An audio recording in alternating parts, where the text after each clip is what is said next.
Os assuntos domésticos do cotidiano de nosso edifício costumavam ser bastante tenebrosos. Aí, Angel mudava de assunto. Dizia que quando estivesse em liberdade, queria ir à África, às minas de diamantes, sobretudo para... Ramoncito dizia: Angel está louco. Eu pensava ao contrário. Está cheio de ódio, ou está se fazendo de louco para que não o traiamos. A única coisa real e visceral... Mas essa não era sua única perversão. Uma vez o surpreendi beijando a esposa de seu filho e mãe de seu neto. Além disso, falava abertamente da sua fantasia mais estimada. Queria fazer amor com uma freira. Não servia uma disfarçada de freira. Tinha de ser uma freira vestida com seu hábito e ornamentos. Qualquer dúvida que eu tivesse a respeito dissipou-se no dia em que entrou um comitê da Cruz Vermelha Internacional. Uma funcionária dessa entidade que falava espanhol tratava de negociar com os chefes paramilitares para deter a batalha contra o quarto andar. Eram 11h30 da noite. Dom Angel aproximou-se, começou a tocar a perna da moça e foi subindo a mão. A funcionária saiu rapidamente do edifício. Nessa época, apareceu por lá uma dominicana chamada Patrícia. Eu estava me recuperando da separação de Ângela e tive um romance com ela. Angel me criticava abertamente por minha nova mulher, mas Patrícia era um ser especial. Uma mulher cheia de amor e, sobretudo, muito divertida. Angel me dizia que ela cheirava mal e que tinha um jeito muito feio de falar, que era horrível. Mas eu estava feliz com o meu pedacinho de carvão, como eu a chamava. Assim, Angel não a abordaria como fazia com Ângela. Eu achava bela a minha negra Patrícia. Quem gosta do feio, bonito lhe parece, como bem diz a sabedoria popular. O melhor de tudo era que Dom Angel não se aproximava dela. Um belo dia, Patrícia seguia em um ônibus intermunicipal rumo à costa atlântica, que foi detido pela guerrilha colombiana. Levaram todos os passageiros, menos o meu pedacinho de carvão. Ela chorava de rir, contando-me que não quiseram levá-la porque a acharam muito feia. Ah, meu amor, esses guerrilheiros não levaram a sua negra por ser feia, me dizia às gargalhadas. O comportamento de Angel me preocupava. Se esse tipo não respeitava o próprio filho, menos ainda iria me respeitar. Angel Marrecha não tinha limites, não conhecia escrúpulos.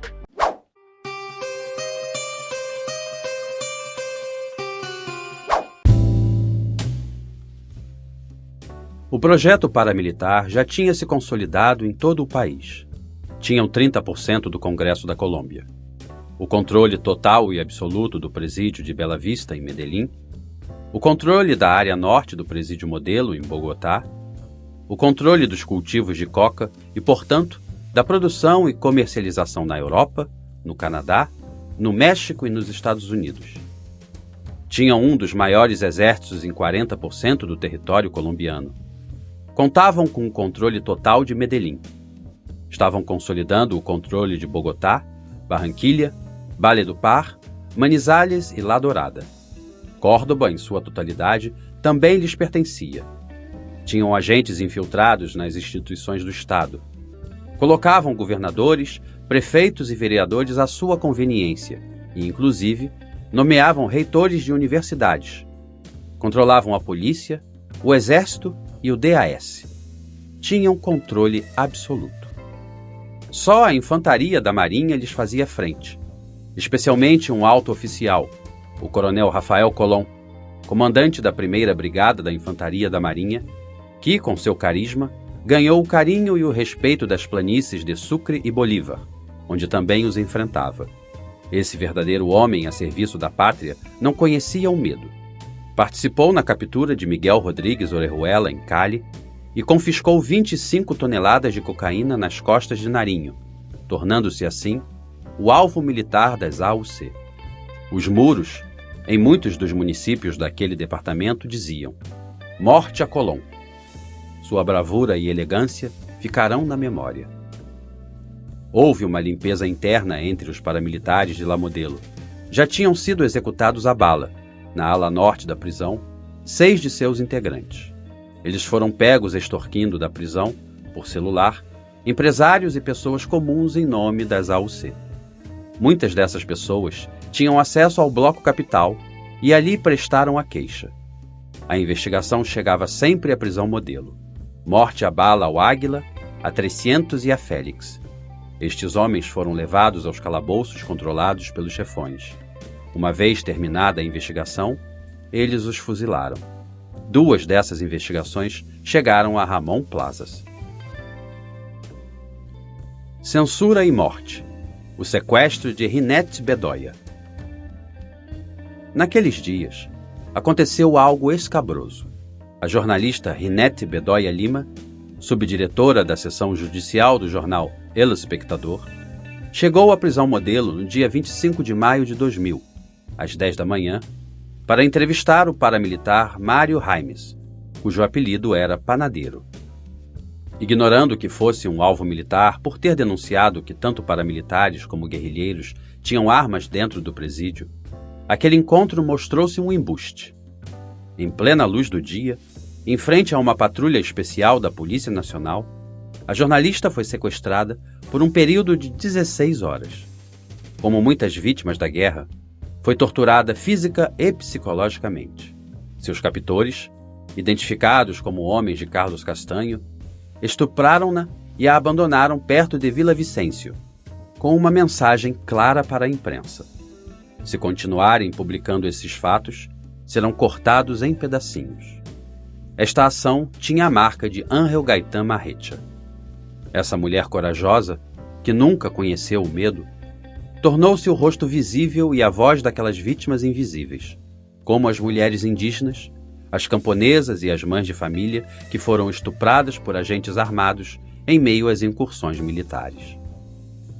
As coisas se passaram assim, de acordo com o que fiquei sabendo. Dom Ángel Gaitán entrou em contato com o comandante guerrilheiro Yezide Arteta Dávila. A jornalista ia acompanhada de seu editor, Jorge Cardona, e de seu fotógrafo, que a deixaram sozinha por uns instantes e, inexplicavelmente, ela foi sequestrada enquanto estava esperando a ordem de entrada. Transportaram-na por estradas vigiadas pelo exército e, mesmo assim, ninguém viu nada. A investigação desse grave incidente chegou a Dom Ángel Gaitán, a Miguel Arroyave, a guarda penitenciária e até mesmo a mim. Essa investigação surtiu algum efeito 11 anos depois de ter se iniciado na promotoria. Quando o promotor da época foi trocado, o que entrou voltou a entrevistar um de seus assassinos. Essa valente e admirável mulher nunca desistiu e aceitou o fato como parte do seu destino. A sombra da extradição. Uma armação tosca contra Popeye. A extradição, causa inicial de toda essa guerra, bateu de novo à minha porta. O subdiretor do DAS ia anunciar através da mídia uma notícia importante. Ángel Gaitán veio correndo à minha cela e me disse: "Viado, vão extraditá-lo."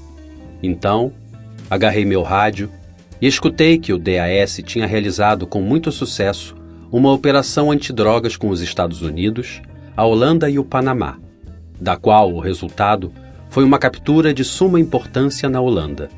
3 indivíduos em Turbo, Antioquia, uma captura em Bogotá e 2 no Panamá, com confisco de aeronaves, barcos, dinheiro em espécie e uma grande quantidade de cocaína.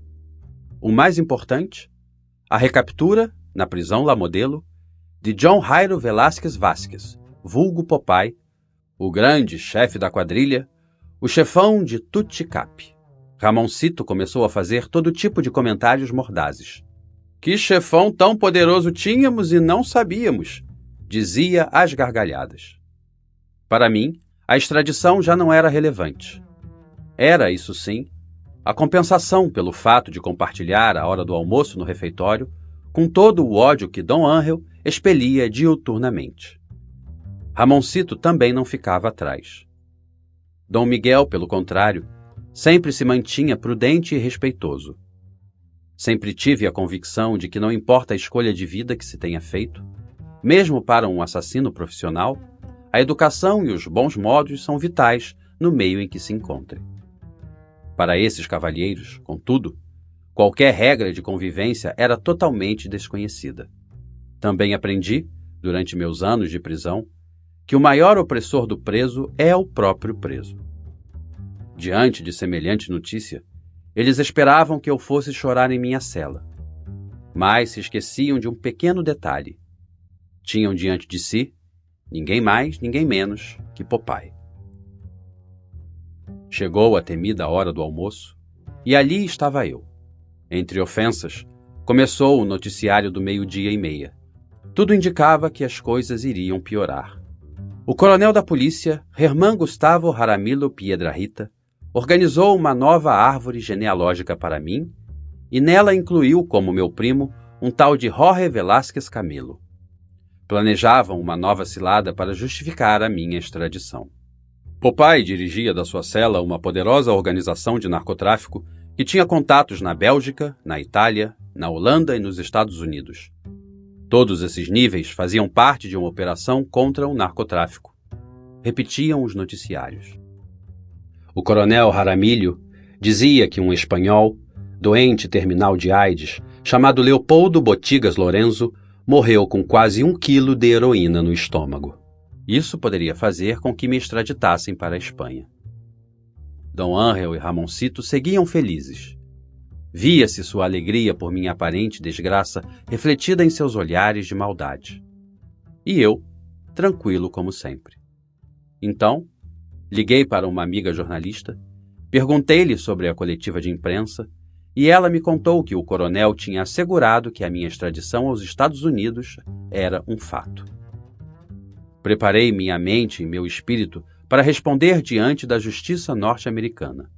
Ao mesmo tempo, comecei a verificar meu registro de visitantes e constatei que um tal Jorge Velázquez, um mensageiro menor de idade que utilizava meu nome para correios humanos, entrava na prisão como se fosse meu visitante.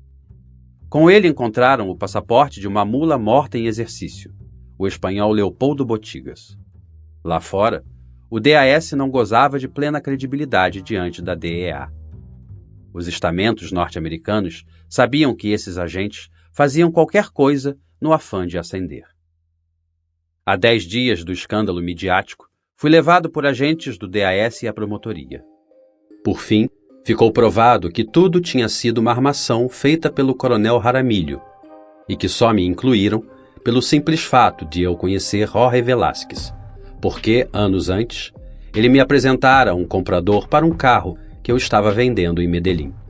Esse homem, para quem eu liguei na Holanda, era um pequeno traficante de drogas, e a ligação foi rastreada pelo DAS. Em vista da situação, decidi ir a julgamento, obviamente sem assumir nenhuma acusação. A primeira coisa que fiz foi expressar ao senhor promotor a minha inconformidade por tão tosca armação, e fiz referência a vários assassinatos, como os do Dr. Luiz Carlos Galán Sarmiento, do Dr. Bernardo Jaramillo Ossa, do candidato à presidência da República, Dr. Carlos Pizarro Leão Gomes. Também referi-me ao atentado à aeronave da Avianca, em pleno voo. O promotor não disse nada. Voltei ao presídio limpo e agora quem sorria era eu. De repente, todos aqueles que me transformaram em motivo de zombaria pararam de dar risada.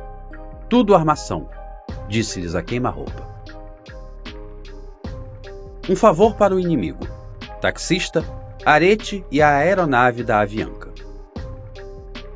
Carlos Castanho demorou algum tempo para aparecer na mídia, mas agora o fazia com roupa de camuflagem, como um grande militar.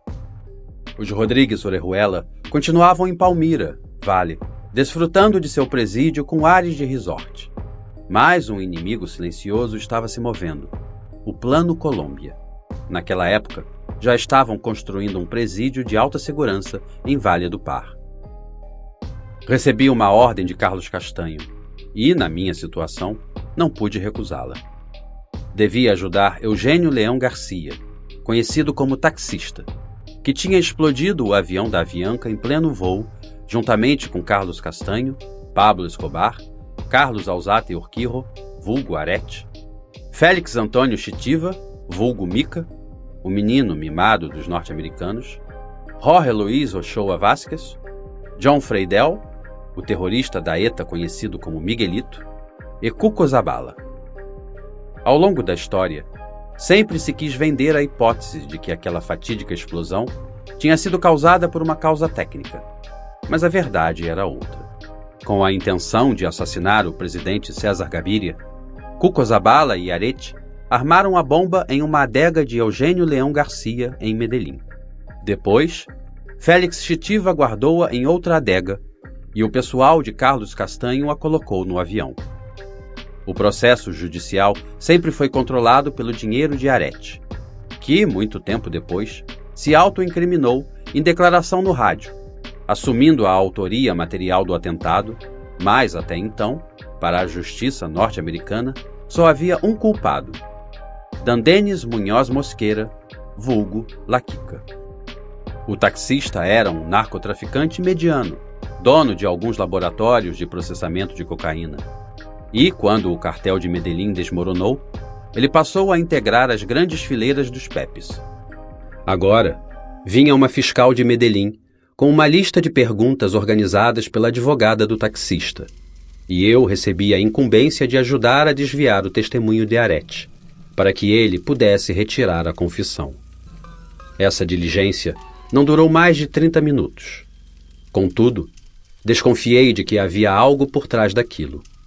Comecei a fazer minha própria investigação e descobri que não era nada além de um negócio comum do Arete, que havia recebido 1 bilhão de pesos pagos pelo clã Ochoa e por John Freidel para continuar livrando as costas deles da responsabilidade que tinham naquele funesto acontecimento. Quem menos corre, voa, como dizem por aí. 10. Bem-vindos ao inferno. A retomada do presídio modelo e nosso novo destino. Deu-se outra batalha campal em La Modelo, na qual fiquei ferido, juntamente com outras 34 pessoas. As baixas foram 4. O grupo Cores foi informado do meu ferimento e tentou me resgatar para levar-me ao sul do presídio, mas a guarda já tinha perdido o controle do corredor da morte. Meu caso não era grave, e eu era Popeye. Diferentemente do que se acreditava, a Polícia Nacional recebera a ordem do presidente da República, Dr. Andrés Pastrana Arango, de entrar no presídio à força. Essa não era a polícia que tinha lutado contra nós. Agora eram totalmente profissionais. Tomaram de assalto o norte. Todos se entregaram pacificamente. Pistolas, revólveres, granadas, dinamite e, é claro, túneis e esgotos cheios de pedaços de corpos, que logo desapareciam, foram encontrados pela Polícia Nacional. O grupo especializado do IMPEC conduziu-nos à prisão distrital de Bogotá, um lugar moderno e asseado, com a guarda muito mais tranquila. Comemos bem naquele dia, rimos e conseguimos relaxar durante um bom tempo. Agora vinha a pergunta de 1 milhão. Para qual prisão iríamos? Por volta das 6 da tarde, tivemos a resposta. Dom Ángel Gaetan e eu iríamos para o presídio de Valledupar e Dom Miguel para o de Palmira, Vale. Em nossa dura realidade, na qual o tempo parecia ter parado, não nos tínhamos dado conta de que o país estava mudando e o IMPEC também. O presídio de Valledupar, uma detenção made in USA. O presídio de alta segurança de Valledupar foi o primeiro construído com o Plano Colômbia. Contava com segurança treinada pelos norte-americanos. Lá, a guarda era submetida ao polígrafo e paga dignamente para, desse modo, ser afastada da corrupção e adestrada dentro da chamada nova cultura penitenciária. Nesse presídio havia controles de segurança para detentos, funcionários e visitantes. Construído com tão pouco espaço para a educação e os programas de trabalho, o presídio era insuficiente para acomodar tais estabelecimentos. Lá se reintroduziu o confinamento solitário em pavilhões especiais. Seu regime caracterizava-se por um alto teor de autoritarismo, restrições drásticas nas visitas e outros aspectos, bem como utilização de algemas para as entrevistas com os advogados. Tudo isso ia contra os padrões internacionais. Um norte-americano em terras colombianas supervisionava todas as operações dentro e fora do presídio. Era o Todo-Poderoso. Sua posição era superior até a do diretor da prisão e do comandante da guarda. Com o presídio de Valledupar nascia um novo IMPEC. Dizíamos adeus à televisão nas celas, à bebida, às visitas semanais, à boa comida, às armas de fogo, aos equipamentos de som e adeus até mesmo aos radinhos para ouvir notícias ou música. A mudança de clima foi drástica. Passamos da média de 9 graus que havia em Bogotá para infernais 42 graus em Valledupar no verão.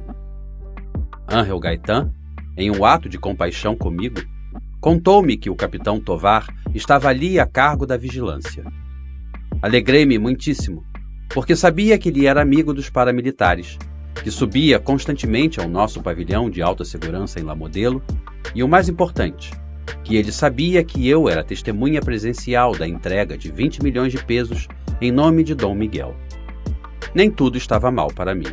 Soube que Yezid, Arteta Dávila e Robson tinham sido levados para o pavilhão de alta segurança de La Picota. Naquela noite não dormi. Não conseguia parar de pensar que para trás tinha ficado um dos maiores planos de fuga do mundo inteiro. Um protesto ao regime ao qual éramos submetidos em nosso cotidiano, sem a mais remota possibilidade de reabilitação. Naquelas condições, o crime vivido nos campos e nas cidades colombianas tinha como centro estratégico, bélico e de inteligência as prisões do país. A única coisa boa que vislumbrava agora era o fato de não haver chefes de pátios. Acabara-se o jugo de Dom Ángel com sua patifaria, seu desdém e sua boca desenfreada. Bem-vindo ao inferno. Assim se inicia o caminho para minha nova vida e para minha nova prisão. Levado em um furgão, rodando por estradas sem asfalto, cujo pó inundava a caixa metálica fechada, sem nenhuma ventilação. Algo próximo à asfixia foi o primeiro ato de tortura para a recepção. 15 minutos mais tarde, chegamos, e as portas do grande presídio de alta segurança se abriram para nos dar entrada. Fomos todos conduzidos ao pavilhão de recepção. Trancaram-me sozinho em uma cela, mantendo-me isolado, e o restante do grupo foi distribuído em 6 por cela. Tirei a roupa e fiquei lá dentro. Papai, aqui uma mão lava a outra, disse-me um tonto, de grade para grade. Não se preocupe que eu não sou maneta, respondi-lhe. Explorei o calabouço e encontrei um escrito na parede que dizia: Bem-vindo ao inferno. Então, peguei um lápis que havia guardado no bolso e escrevi: Nada te perturbe, nada te espante, tudo passa. Sentia-me forte e esperava meu amigo, o capitão Tovar. Chegou a hora do almoço. Uma sopa de abóbora aguada. Vários a rejeitaram e ouvi um dos prisioneiros gritar: Não joguem fora! Uma pessoa que vive debaixo da ponte daria tudo por essa sopinha. Dentro de mim só havia desolação. Depois de 10 anos de vida carcerária, esta era a primeira vez que devia me alimentar com aquilo que na prisão chamavam de comida. Um arroz com um diminuto pedaço de carne. Tinha mais carne na bunda de um pernilongo que no meu almoço. De sobremesa, um copo d'água gelada com açúcar que me refrescou. Foi a única coisa medianamente boa em meio àquele calor infernal. Chegou a noite e o murmúrio de vozes calou-se. O calor ficava mais intenso com o sereno. Minha cama, um colchão encardido do suor de outros prisioneiros, estava impregnada de mais calor que as paredes. O vaso sanitário estava cheio de excremento humano em decomposição, não apenas por descuido, mas também pela enorme escassez de água. Chamei a guarda para solicitar água e, surpresa, no novo sistema carcerário não era permitido à guarda nenhum tipo de conversa com o prisioneiro. Chegou a hora do jantar, que estava pior que o almoço. Só bebia água gelada com açúcar para me hidratar. Tudo estava mal. Por fim, chegou a tão desejada água e consegui dar a descarga no vaso, que estava me intoxicando com sua fetidez. Meu corpo não parava de destilar água por todos os poros. Milagrosamente, consegui tomar banho com um chuveiro parecido com uma goteira. Tentei conciliar o sono em meio a tanta miséria. Estava em um calabouço construído parede a parede um com o outro, com grades frente a frente, com um total de 10 compartimentos. Apresentou-se o amanhecer de um novo dia. O minguado café da manhã chegou e, com ele, um pão pequeno e uma fatia transparente de salsicha, acompanhada de um copo de água quente com café. Antes disso, o implacável calor desértico deu as boas-vindas ao novo dia, que chegava timidamente. Uma bola de fogo que só declinava às 5 da tarde. Nada me deixava esquecer que estava no inferno e que eu era um Barrabás. Do meu calabouço, escutava o murmúrio cotidiano dos presos. De repente, aproximou-se um guarda, rompendo uma das regras de ouro, não ter nenhum contato verbal com os prisioneiros. E aí, papai? Onde está o seu poder? Agora somos nós quem mandamos no cárcere. Felicito-o, meu comandante, respondi, levantando-me daquela imitação de cama. Ele afastou-se um pouco da grade e atacou. Aqui você vai morrer. Isso é muito duro. Eu preferiria suicidar-me a pagar uma condenação neste inferno. Quantos prisioneiros há aqui? Perguntei-lhe. 1.500. Continuei olhando para ele e disse-lhe: impossível que eu seja o mais covarde dessa maldita prisão. Não se esqueça, acrescentei antes de dar-lhe as costas, de que eu sou Popeye, um guerreiro. Essa conversa grosseira, ameaçadora e curta levou-me a pensar que as coisas ali não iam ser nada fáceis com os guardas.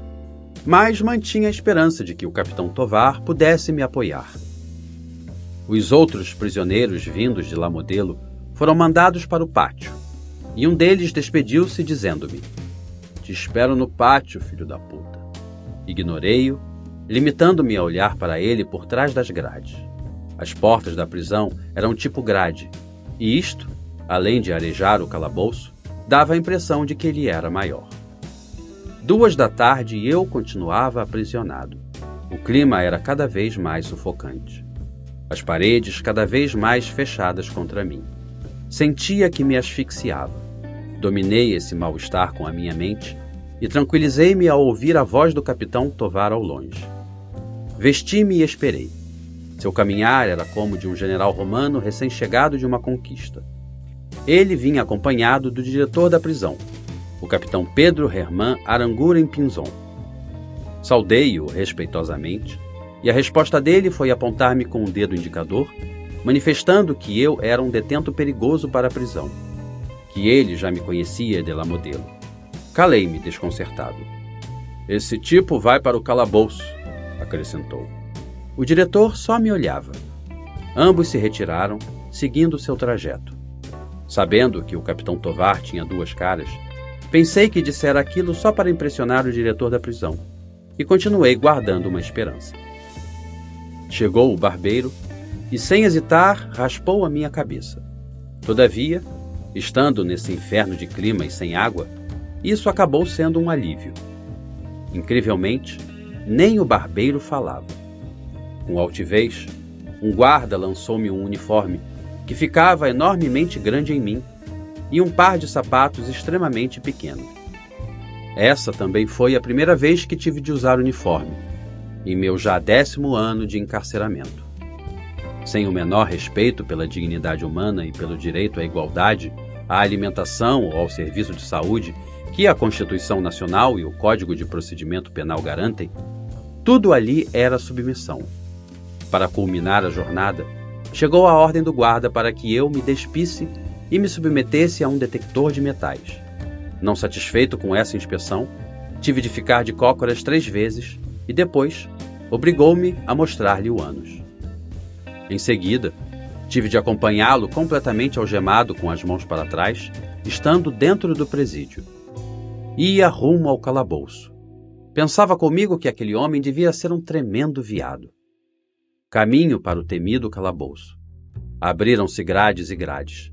Tivemos de passar por 9 torres. Nesse longo trajeto, os guardas me olhavam com desprezo, e eu respondia da mesma maneira. Um deles sorriu morbidamente, como ato de boas-vindas, ao primeiro calabouço, no qual fiquei confinado, sem direito a um único contato visual com outro prisioneiro e, muitíssimo menos, a qualquer contato físico. Era um lugar pequeno, com um colchão duro, todo deformado, e um jogo de lençóis que tinham me dado como parte de meus utensílios carcerários. Tudo parecia muito mal, mas, ao menos, eu contava com um abajur que podia acender e apagar quando quisesse, e, o melhor de tudo, ali não fazia aquele calor infernal que estava acabando comigo. Pelas barras passava um ventinho, que, apesar de quente, chegava a refrescar timidamente o calabouço. Já despojado de absolutamente tudo, só me acompanhava um pedaço de lápis, com o qual escrevi na parede: nada te perturbe, nada te espante, tudo passa. Explorei o reduzido espaço e descobri algo maravilhoso. O vaso não estava limpo, mas também não estava cheio de excrementos. Então, não empesteava o ambiente a ponto de me intoxicar, pois se encontrava justamente na ponta da chamada cama, ou prancha. Continuaram chegando maravilhas à minha vida. Meu lindo calabouço tinha chuveiro ao ar livre coberto por uma grade. Também havia um pátiozinho de 3 metros quadrados coberto com grade. Isso era belo. O frescor do ar era fenomenal. Depois de tudo, não estava tão mal. Envolvi meus sapatos na minúscula toalha incluída em meus utensílios e usei como travesseiro. Senti uma enorme felicidade ao saber que podia apagar a luz sem ouvir um só murmúrio dos outros prisioneiros. O silêncio era infinito. Uma bênção de Deus. Apesar daquela felicidade momentânea, em minhas reflexões eu tinha consciência de que chegara ao pior presídio da Colômbia. O presídio dos calabouços, da falta d'água e das correntes nos pés, na cintura e nos pulsos, inclusive lá dentro, como procedimento coercitivo. Estava na chamada Caixa Negra. 0 recreação, 0 práticas esportivas, 0 trabalho, 0 visita conjugal. Quase um morto em vida. Ao lembrar-me de como o corrupto Capitão Tovar tinha as mãos manchadas de sangue e do dinheiro sujo recebido de Dom Ángel Marrecha e Dom Miguel Arroyave, eu voltava a pensar que ele não poderia me deixar só nessas difíceis circunstâncias. Pensei no tipo de guarda que me custodiava. Até eles eram totalmente diferentes do que eu estava acostumado a ver. Homens jovens, com dentição completa e bem cuidada, usando um uniforme com orgulho, alguns chegando até mesmo a ter bons modos. Assim, cheguei à conclusão de que esse era o novo IMPEC. À entrada da prisão também fui despojado do meu dinheiro, pois o novo Código Penitenciário não permitia o manejo de dinheiro no interior das penitenciárias. Apesar da minha condição humilhante, uma imensa tranquilidade tomou conta de mim. Enfim, estava longe da tirania do louco Gaitán, dos opróbrios de Ramoncito e da angústia em La Modelo como quartel de guerra. Algo me dizia que neste lugar eu estaria bem. Em meus sonhos, só delirava por água. O dia a dia na prisão de alta segurança. Às 5:30 da manhã, passou um guarda com bastão de mando na mão, girando-o pelas barras das grades para fazer barulho. Hora de levantar. Fui diretamente para o chuveiro e, maravilhado, descobri que dele saía um bom jato d'água. Apesar de molhar meu aparente colchão, isso não me importou muito. Eu estava feliz desfrutando daquele delicioso banho, que, para a ocasião, era um verdadeiro luxo. Que banho! Sequei-me com um pedaço de toalha e fiquei na frente da grade. Meus olhos vislumbraram a mais maravilhosa paisagem que jamais vira em 10 anos de prisão. A Sierra Nevada de Santa Marta, com suas imponentes montanhas. Grudei a cara na grade, apreciando todo aquele esplendor e beleza. Um espetáculo de paisagem. Estava devorando meu escasso café da manhã quando alguém me chamou. Popeye? Popeye? Vacilei em responder, mas decidi fazê-lo porque precisava de informações a respeito do local. Sim, meu amigo, em que posso lhe ajudar? Respondi ao desconhecido. Que alegria tê-lo como vizinho. Sou um admirador seu e de Pablo Escobar, respondeu-me aquele homem. Senti alívio ao saber que tinha ao menos um aliado. Conversei com ele e soube que seu nome era Preciado, apelidado de Diablo. Fora condenado a 40 anos de prisão pelo delito de um único homicídio. Ele esclareceu-me que a inspeção anal é comum, pois na prisão, o ânus deixava de ser uma parte do corpo para se tornar um depósito onde os prisioneiros escondiam facas, droga e dinheiro previamente empacotados em tubos de PVC pelos visitantes. Conforme o caso, se o guarda notasse alguma ação suspeita, a inspeção era exaustiva. Isso era absolutamente novo para mim. Em meus 10 anos anteriores, tinha ficado livre disso, porque sempre havia estado em pavilhões de alta segurança. Nas celas do presídio de Vale do Par não havia relógios nem rádios, muito menos televisões. Havia apenas uma televisão comunitária para 200 detentos. Ela ficava no pátio, e embora o reflexo do sol não deixasse ver nenhuma imagem, ao menos se podia escutar alguma coisa. Isso, comparado ao nada que tínhamos, já nos deixava no lucro. Os abusos por parte da guarda de Vale do Par. Dom Miguel foi transferido de Palmira para o presídio de Itagüí e Dom Ângelo para os calabouços do DAS. O calabouço estava cada vez mais cheio de brigas entre detentos e guardas, porque a repressão por conta dos últimos era brutal e os detentos atacavam duro. Ouviu-se que no pátio 2, um detento deu um banho de excremento humano em um guarda como retaliação a tanto abuso diário. Esse personagem, Preciado, encheu um balde de excremento, tirado dos vasos sanitários cheios por causa da falta d'água, e despejou-o em um dos guardas para fazê-lo participar da nossa miséria. Todos éramos vítimas da ausência do precioso líquido. O guarda teve de permanecer naquela condição até às 5 da tarde, momento em que a água nos era fornecida pelo período de 1 hora, e o cheiro ficou impregnado nele por pelo menos 1 semana. Obviamente, o castigo não se fazia esperar. Os detentos eram castigados em uma alavanca. Portanto, clavículas e braços quebrados eram o pão de cada dia. Preciado, que já era profissional nessas atividades de resistência, prometeu à guarda não fazer mais isso, desde que o transferissem para um pátio. O diretor soube e enviou-o ao pátio. Lá ele levou uma surra e voltou outra vez para o calabouço, mas então totalmente coberto de sangue.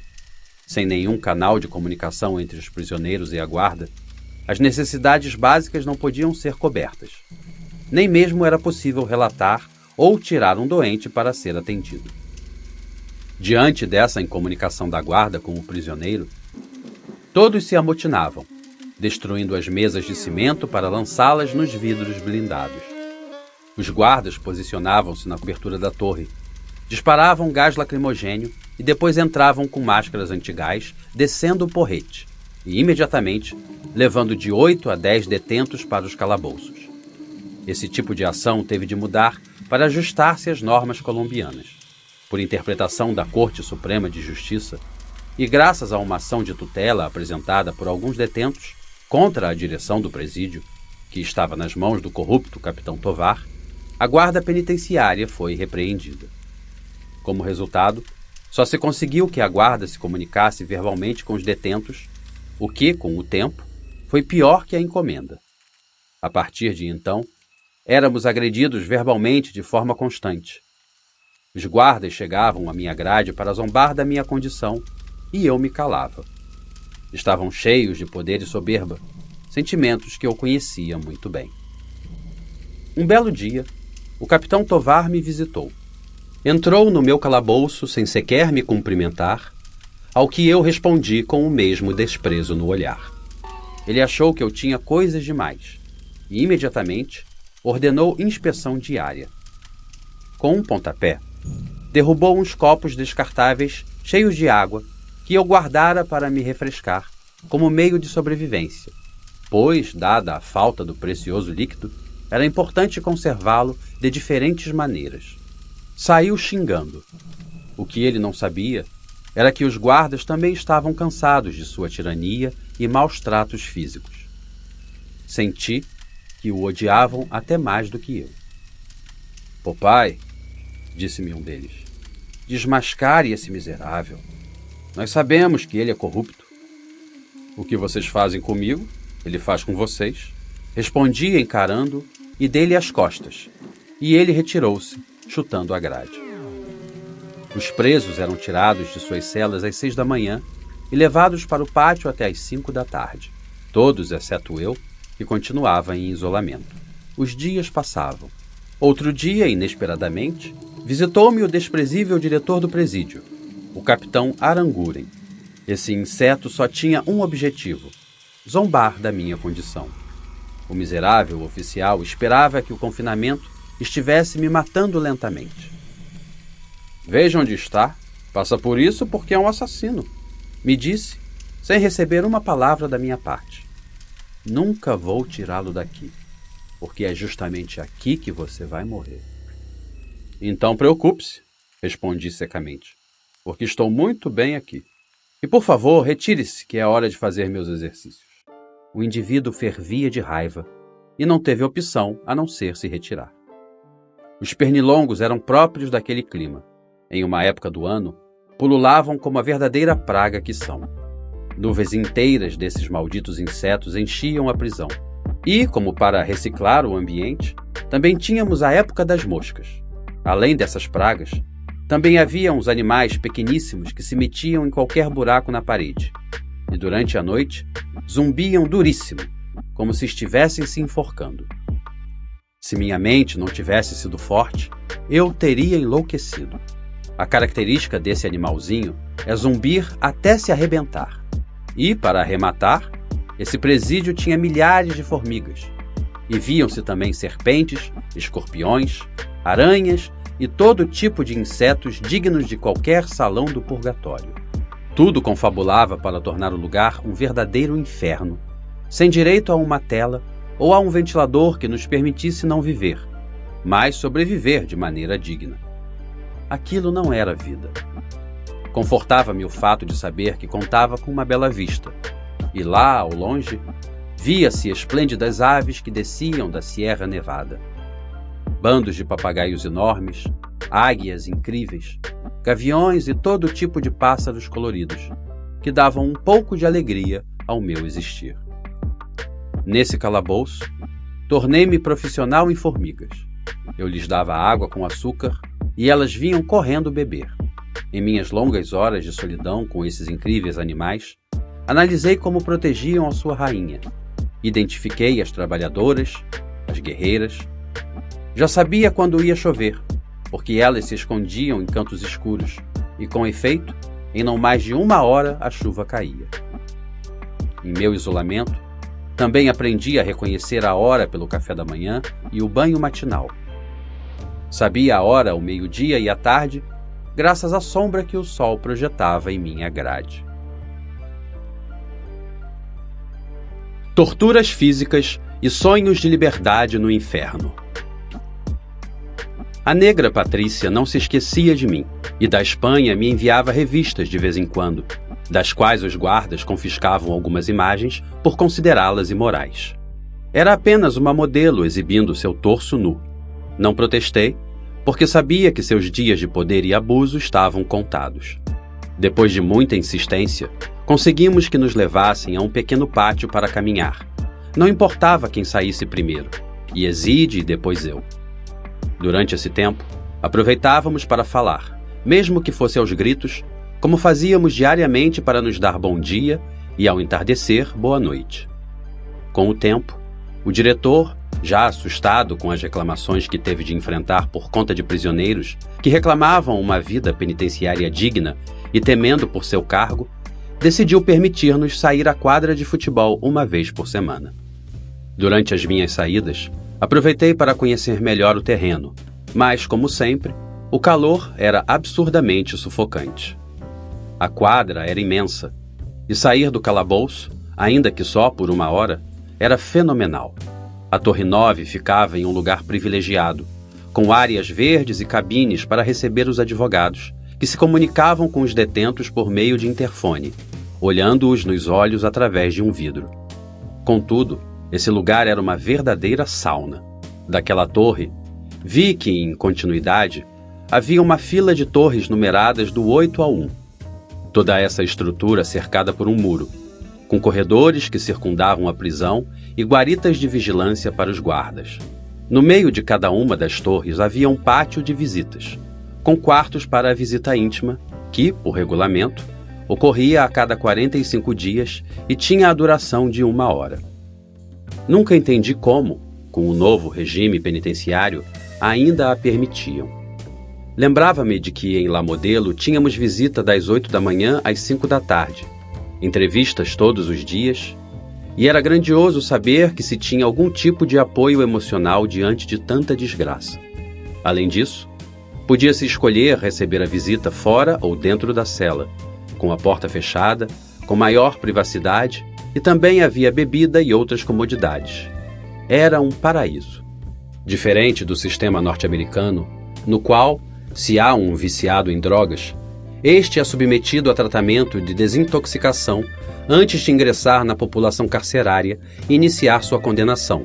Na prisão de Valledupar, dava-se as boas-vindas com a terapia de escorpião, tratamento característico dos norte-americanos que consiste em deitar o prisioneiro com a boca para baixo para, em seguida, colocar-lhe correntes pesadas na cintura, segurando-o com grilhões de pés e de mãos apertados. Umas boas doses de bastão e, então, ele era enviado para conviver com a população carcerária. Nesse sistema penitenciário, que supostamente tinha recebido a total assessoria do Bureau Federal de Prisões dos Estados Unidos, foi esquecido um pequeno detalhe. A Colômbia tinha uma guerra irregular e o governo não tinha o menor controle sobre a realidade social da nação. A ameaça de um inferno pior. No inferno de Valledupar, tudo era proibido. Não se tinha direito nem a um isqueiro, mas os presos sempre faziam mágica para poder satisfazer suas menores necessidades.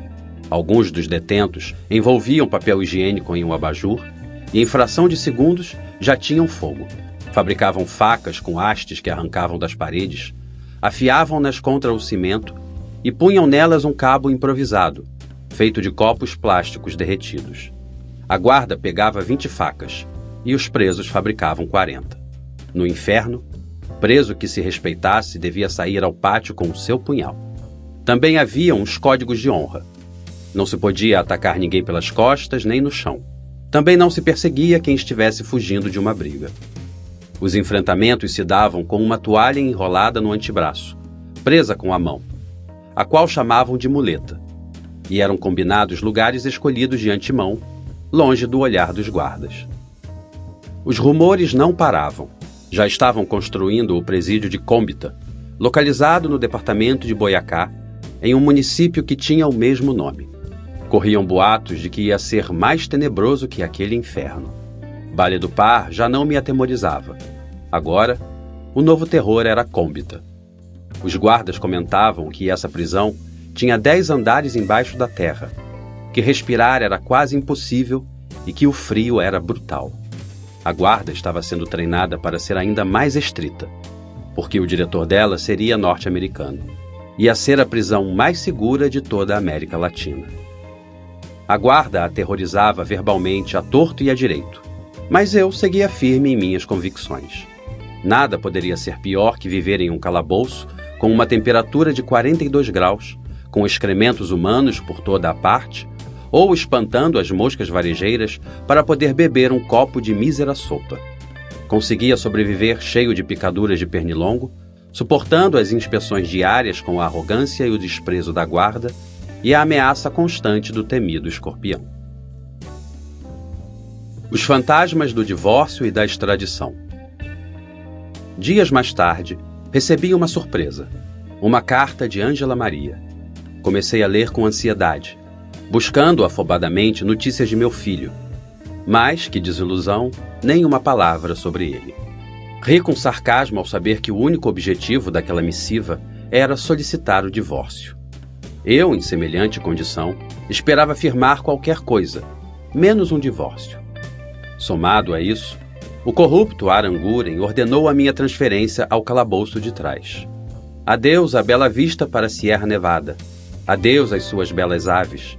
Adeus à brisa e ao meu calabouço limpinho, depois dos árduos esforços para mantê-lo assim. Esse desprezível ser entrou em meu calabouço com um sorriso de orelha a orelha.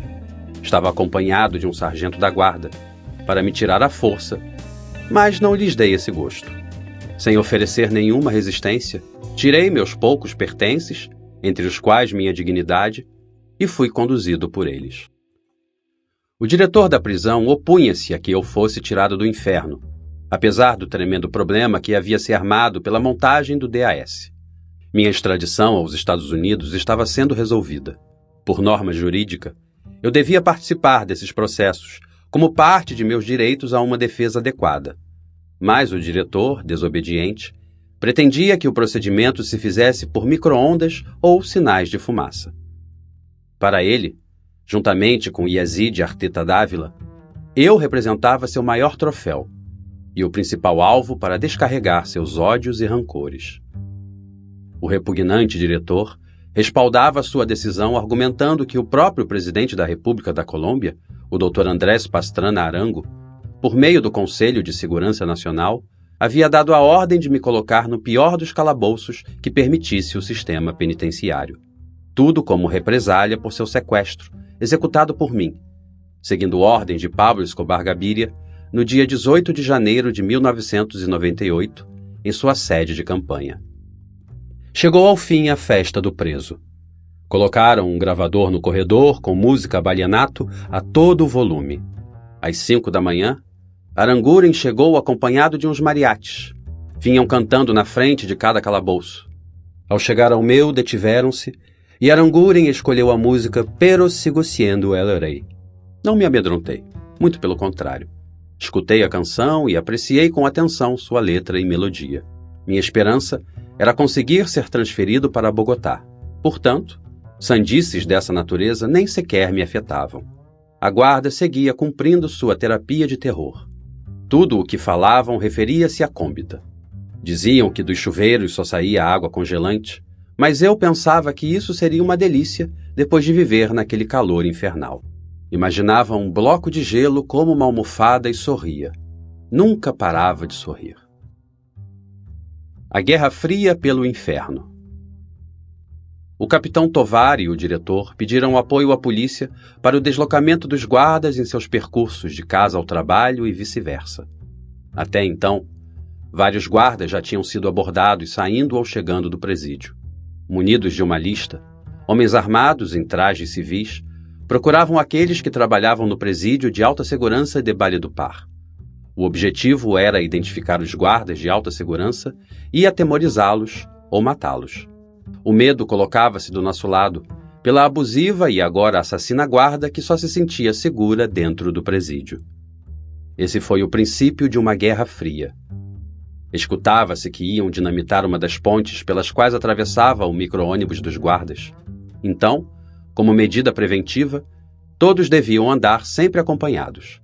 A maior preocupação deles era com o fato de que a base do paramilitar Jorge 40, que tinha como aliados os integrantes da base do Exército de Popa, ficava a meros 5 quilômetros do presídio. Por fim, os guardas entenderam que estavam sós e que a ajuda norte-americana não estava para respaldá-los fora do presídio. Só tinham a nós, suas vítimas. Éramos seus prisioneiros, e não os prisioneiros que a lei dizia proteger. Eu me perguntava onde andariam seus protetores, os norte-americanos e aliados. Pouco a pouco, estavam tendo seu poderio reduzido. As inspeções, as surras de garrote, o fustigamento verbal e a tortura psicológica passaram a ser cada vez menores.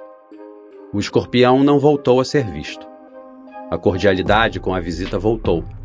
E assim os diálogos entre prisioneiros e guardas melhoraram, depois que Jorge pressionou a guarda do IMPEC diante das súplicas de seus homens. 2 guardas jovens foram transferidos para o presídio do município de Ituango, na Antioquia. Essa região, durante os tempos da conquista, foi ocupada pelos espanhóis, deixando as etnias em sua mais completa sujeição. Como em muitos lugares da nossa geografia, levaram-nos à beira do desaparecimento total, do qual só sobreviveram os indígenas catios.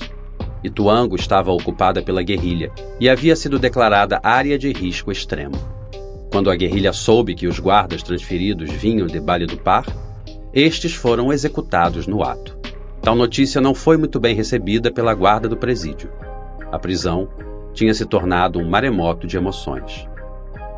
Foi então divulgado um relatório dando conta de que, entre 1999 e 2001, os mortos no presídio modelo podiam alcançar a soma de 300.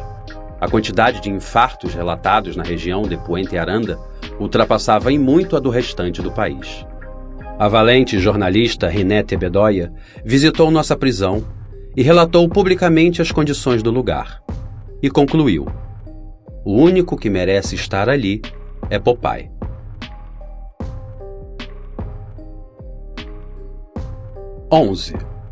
O grande julgamento contra Popeye.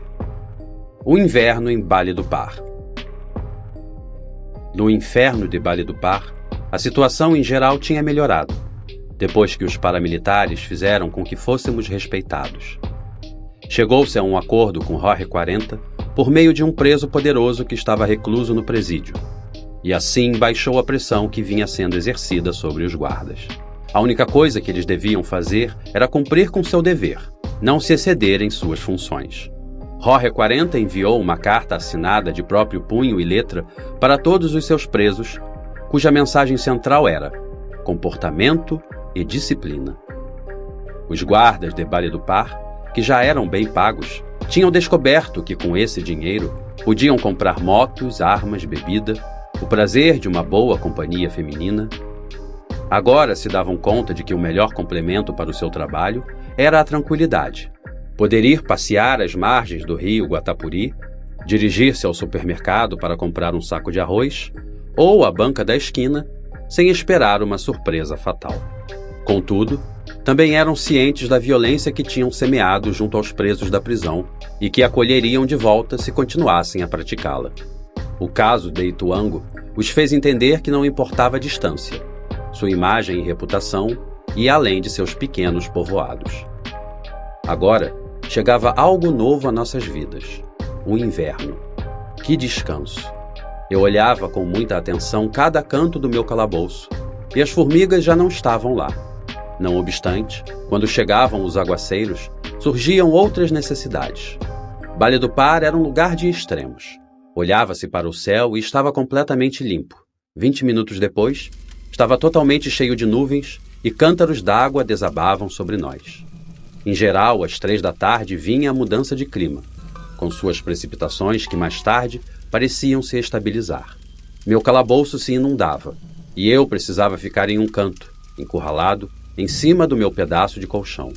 Muitas vezes, não havia nada que pudesse ser feito, porque as grossas gotas d'água o alcançavam, e tudo o que eu podia fazer era enrolá-lo rapidamente, sentar-me sobre ele e começar a escorrer os jatos d'água com a minha camiseta, depois de salvar meus poucos pertences. Que noites mais brutais! Minha batalha para sobreviver naquele lugar não terminava nunca. Era uma verdadeira arte, tendo de começar a viver novamente a cada dia.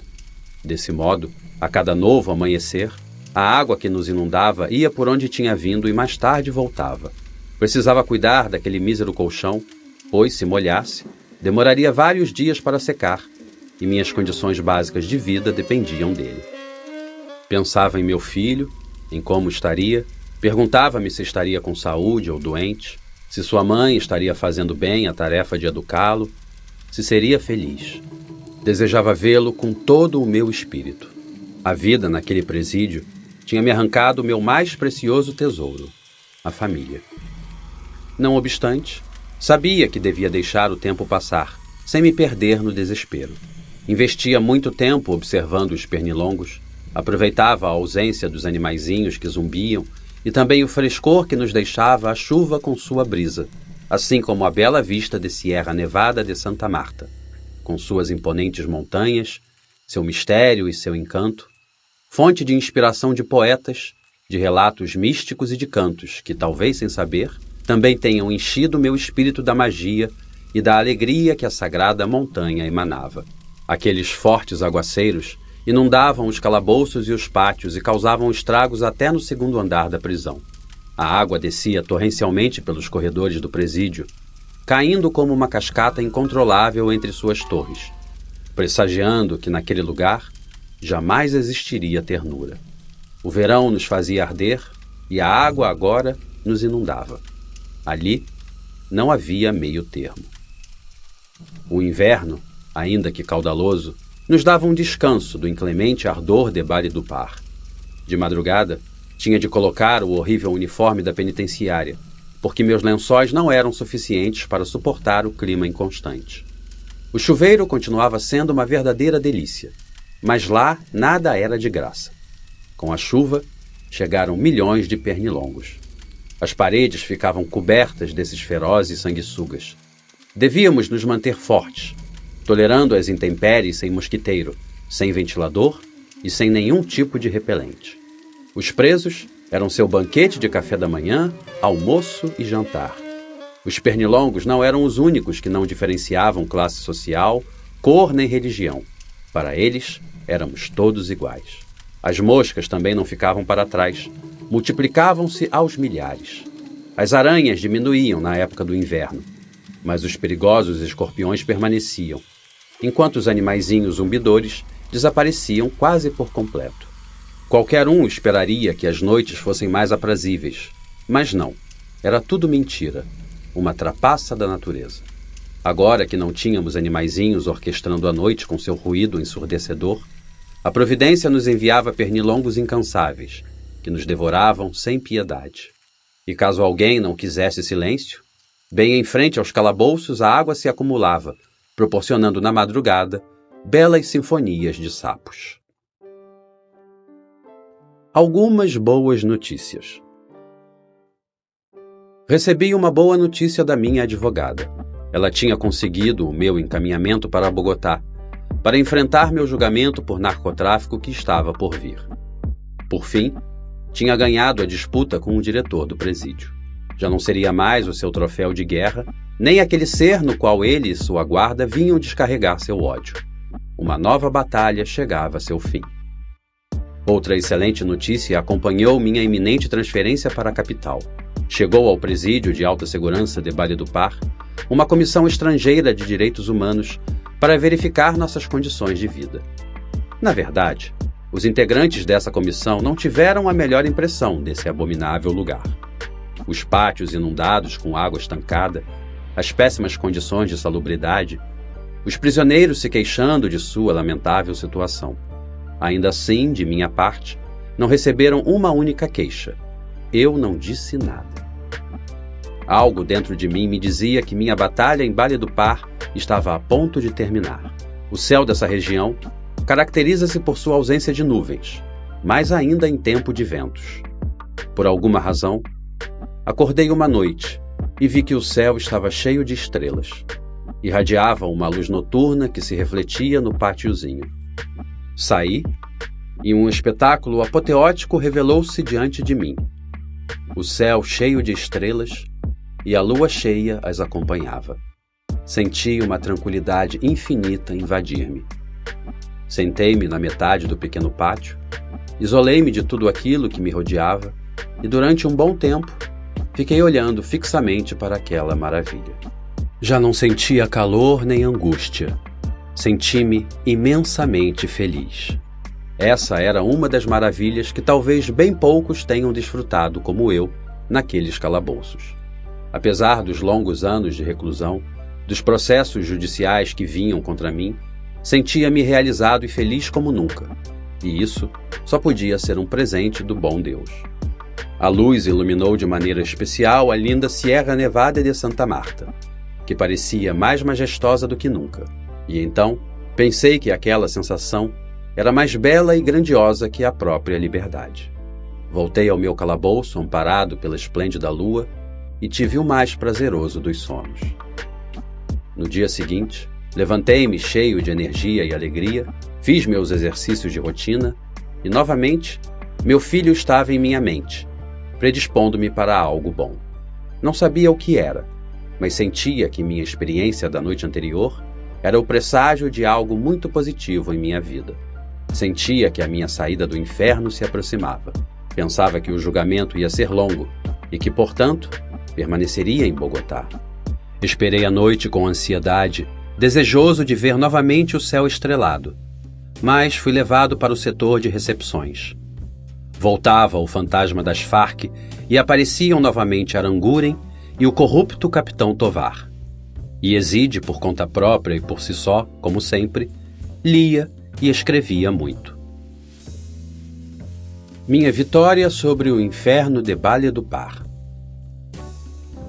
Em outra transferência para o interior do inferno, cheguei a um calabouço que, além de me permitir observar a bela Sierra Nevada, tinha um pequeno tanque para lavar as roupas e, o melhor, me permitia reservar água e ter um vaso sanitário limpo. Era toda uma cobertura. No terceiro dia depois de chegar ali, veio a melhor das notícias. Senhor Velázquez Vázquez entra em remissão. Aquelas foram as únicas palavras bonitas que escutei em quase 2 anos. Esse era o sonho de todos os detentos que chegavam àquele inferno. O guarda entregou-me as minhas roupas, as mesmas que eu estava usando no dia em que cheguei à Balha do Par. Foi estupendo voltar a me vestir decentemente e deixar para trás aquele horrendo uniforme. Despedi-me de Yazid e me dirigi ao setor de recepções feliz. Um guarda algemou-me com as mãos para trás e comecei minha longa caminhada de torre em torre até chegar ao escritório de registros, onde me deram baixa do inferno. Esse ato era o sinal de que não me trariam de volta a tão detestável lugar. Em nenhum momento nem lugar vi o capitão nem o diretor. Esses covardes tinham perdido seu troféu. Outra batalha ganha, eu dizia a mim mesmo. Dirigia-me ao aeroporto de Balha do Par, escoltado pela polícia. Que viagem mais prazerosa! Chegando ao aeroporto, a guarda retirou minhas correntes e cheguei como um passageiro normal. O processo por narcotráfico não me preocupava. Aterrissamos e observei que o aeroporto Eldorado estava totalmente sob controle policial. Já me esperavam. Fui o último a descer, mas senti-me como uma pessoa normal depois de tantos anos de encarceramento. Foram apenas alguns minutos, mas para mim, aquilo era a felicidade. Caminhei lentamente, como estratégia para tomar um ar de liberdade. Os policiais mantinham o dedo no gatilho de seus fuzis, prontos para disparar. Depois de todas as batalhas que tinha vivido, agora eu começava a descobrir quão valiosas eram as pequenas coisas que a vida me oferecia. O ar, a água e a natureza, com todo o seu esplendor, eram verdadeiras bênçãos de Deus, que a cada dia e a cada anoitecer sempre me trazia novas esperanças. Olhei para os passageiros que circulavam pelo terminal aéreo. Seus sonhos se refletiam em seus rostos. E eu também sonhava com o dia em que pudesse voltar a caminhar entre eles. De volta à realidade. La Picota e as lembranças. Minhas fantasias acabaram e voltei à minha realidade. As correntes, os grilhões e a prisão não se fizeram esperar demais. De novo ao furgão de alumínio, com a diferença de que dessa vez já não sentia asfixia. O clima frio era uma delícia. Agora, dirigia-me para o presídio Picota. O ar contaminado dessa metrópole me enjoava, mas não vomitei. Quando chegamos aos prédios da prisão, a polícia retirou-se e fiquei novamente sob a custódia da guarda carcerária. Fui confinado nos calabouços primários, mas não quis entrar no pátio sem tê-lo explorado e sem saber quem estava lá. No pavilhão, todos eram amigos e conhecidos.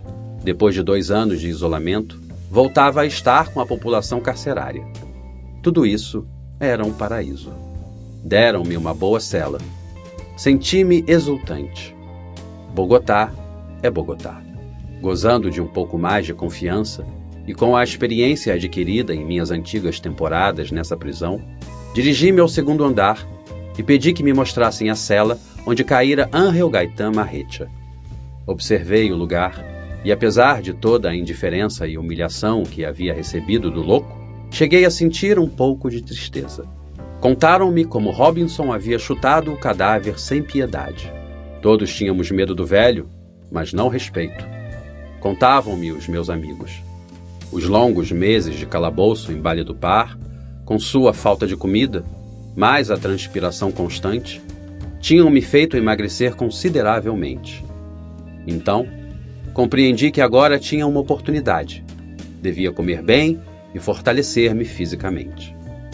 Outra batalha tinha início. Comecei desde o primeiro momento a preparar minha defesa. Sabia que, tratando-se de mim, não haveria muitas oportunidades. Tinha contra mim o Estado, mas estava disposto a lutar até o fim. Cada dia trazia um novo amanhecer, e com ele vinha uma nova oportunidade. A água fria, a comida digna, o uso do telefone quando quisesse e sem guardas ao meu lado, a possibilidade de interagir com meus companheiros de presídio, a visita, tudo isso era a glória para mim. Saía para caminhar e pensar em minhas lembranças. Caminhava lentamente, lembrando-me de Mateito, de quando corria para os meus braços e eu o enchia de beijos. E lembrava também como Ângela chegava linda para me visitar. Lá, naquele lugar, repousava parte da história criminal da Colômbia e parte da minha história como ser humano. Pouco a pouco, fui descobrindo onde havia estado a minha verdadeira felicidade. Em minha sede de aventura, sempre a busquei por meio do poder, mas estava equivocado. Minha felicidade estava nas pequenas coisas cotidianas. Ainda na prisão, e enfrentando um processo no qual poderia acabar sendo extraditado, era capaz de sentir uma grande felicidade por aqueles momentos de liberdade ali dentro.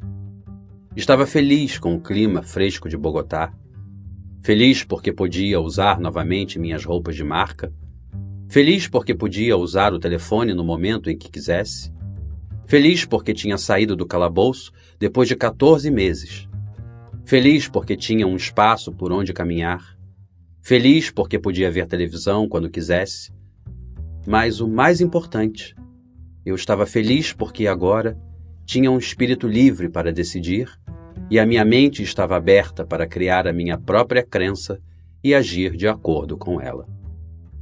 Nesse ponto da minha vida, já tinha me tornado um sobrevivente.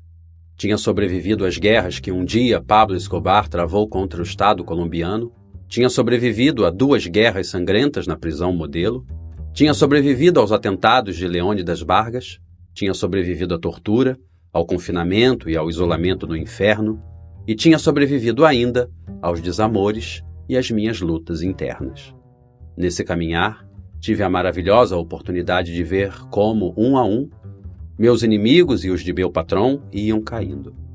Via os impérios dos chefões de chefões, dos deuses de deuses, serem derrubados, e eu, como um bom filho da guerra e da violência, em meio à dor e ao sofrimento, fazia-me cada vez mais forte.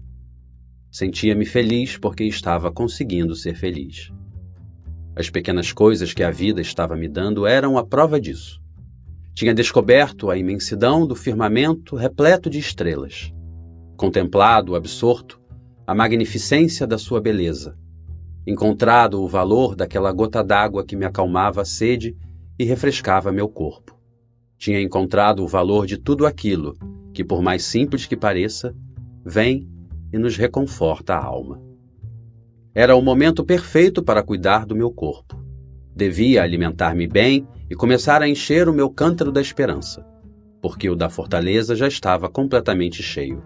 O bom Deus sempre me enviava um anjinho para voltar a enchê-lo quando este, por alguma razão, estivesse diminuindo. Continuei caminhando, pensando e desfrutando. Algo em meu ser me dizia que em Cúmbita encontraria uma nova oportunidade de vida e que a nova batalha que me esperava ali seria a vitória final. Entrando no assunto do meu julgamento, como sempre, o promotor veio contra mim. Para esses funcionários, é quase um prazer disparar contra Popeye. Com a frustração que a reforma da lei tinha deixado, marcando a pauta para a libertação dos meus companheiros, e já vendo como todos iam saindo livres, era necessário ter um bode expiatório. E quem poderia ser? Pois claro, Popeye. No decorrer do julgamento, comecei a conhecer meus supostos cúmplices.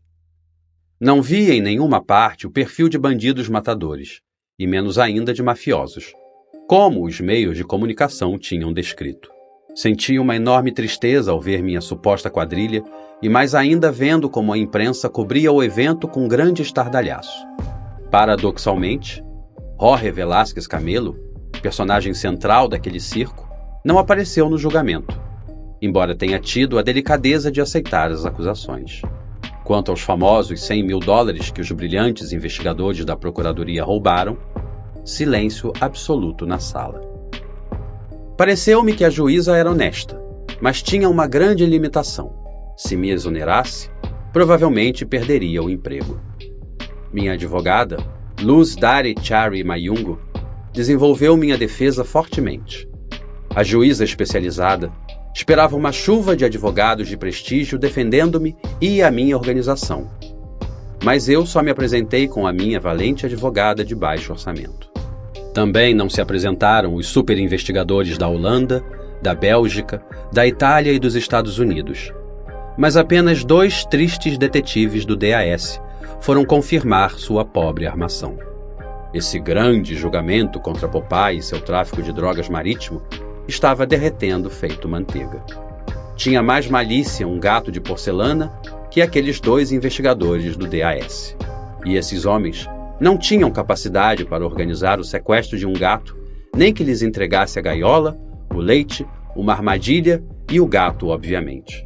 O espetáculo midiático caía por terra.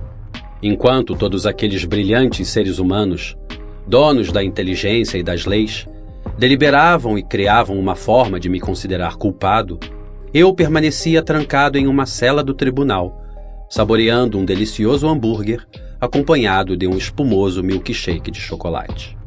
Foi uma excelente oportunidade para comer e celebrar. Voltei novamente à prisão sem muitos avanços que pudessem me incriminar. Foi anunciado que o julgamento ia ser longo, porque lhes faltava a conexão na Holanda de um suposto poderosíssimo narcotraficante que, segundo eles, era meu sócio. E eu, feliz e contente, sabia que esses estranhos ausentes na investigação garantiriam minha estada em La Picota, agora meu novo lar. Depois da batalha no inferno, pensava que essa escaramuça fora feita para me divertir. E era a oportunidade perfeita para me vestir bem, comer à vontade e ir às audiências circenses para rir um pouco e desfrutar de um grande banquete. No presídio Picota, fiz amizade com o mestre Hare Krishna.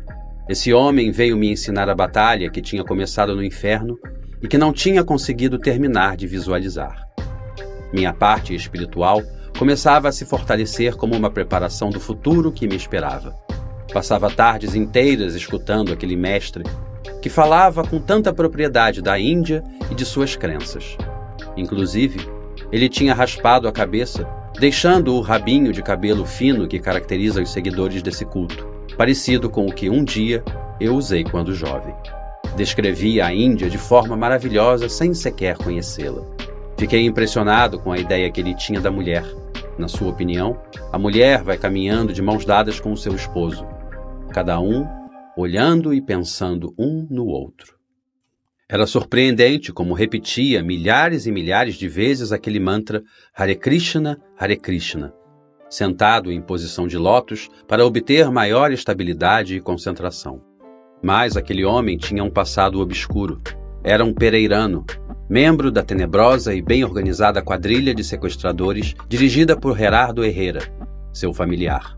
Estava envolvido no caso do sequestro dos 4 norte-americanos e no assassinato de um deles. 12. O declive. Preparando-me para minhas próximas batalhas.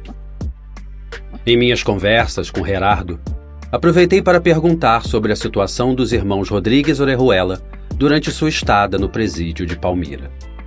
Ele me contou, com riqueza de detalhes, que eles viviam como reis, em umas belas cabanas, com chefe, festas, saídas à rua à noite, desfile de carros de luxo, belas mulheres e dezenas de escoltas, estilo de vida característico deles.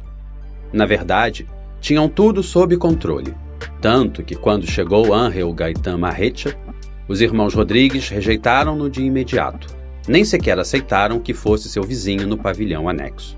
As conexões dos irmãos Rodrigues Orejuela com os políticos, que diziam controlar e proteger o território colombiano, eram demasiado evidentes. Com seu dinheiro, compravam todas as consciências, como em um supermercado.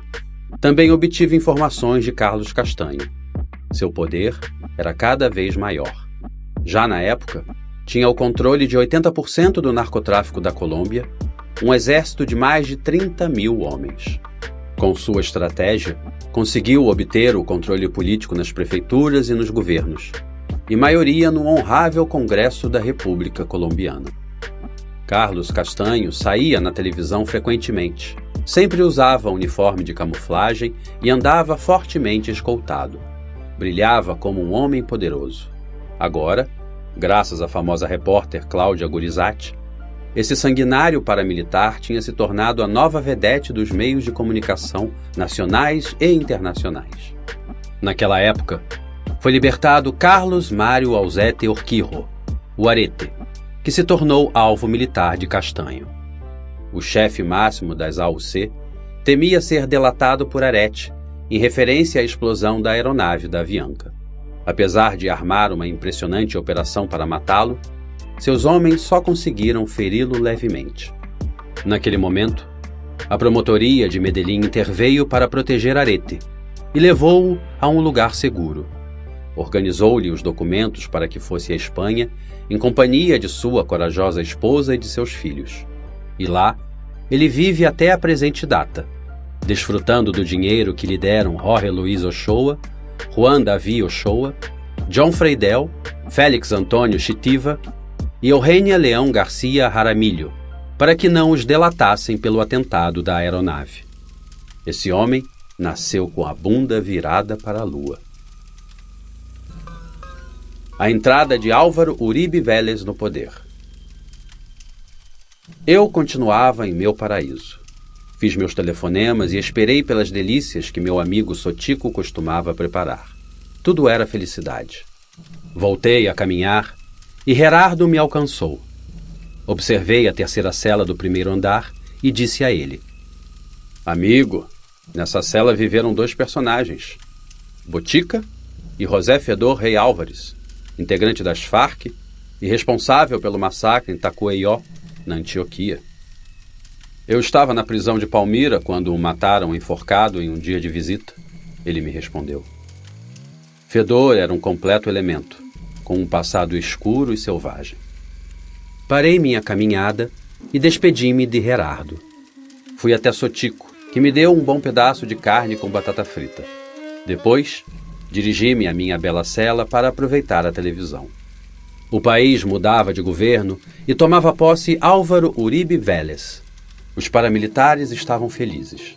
Uribe era um homem que odiava visceralmente as Farc, porque, segundo ele, tinham assassinado seu pai ao tentar sequestrá-lo em um terreno de sua propriedade, na Antioquia.